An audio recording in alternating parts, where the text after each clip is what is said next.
Salom alaykum, yaxshimisiz? Yaxshimisiz, qaraysiz? Ha, quloq soling bacham. Ha. Ukangizni oti nima edi? Yana u tikol bergansiz. Bobirmi? Ha, o'sha Bobirjon bacham bizni nabirani qizligini olibdilar. Kimsiz dedi? Ben Feruzani bobosi. Feruzani bobosi? Ha, quloq soling Botirjon.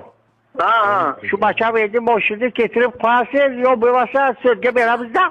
Ya, tushunmadim men sizni. Ben ukangiz borku, oti nima uni? Bobirboy. Alo. Qo'likmi? Ha, o'sha. Qo'likmi?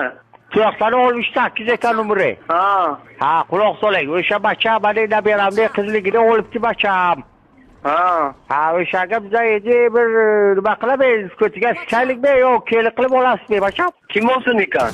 O'qay ukangizda, deymi? O qilgan ishni qilibdi endi. Ha, uni so'raymiz-ku uni. Botirboy. Ha. Ha, bu bacham bu katta ish bu qazoga qaylamasin, lekin bacham hammangiz ketasiz grupavoy. Ha, uni tekamiz uni. Uni nabiramiz aytki,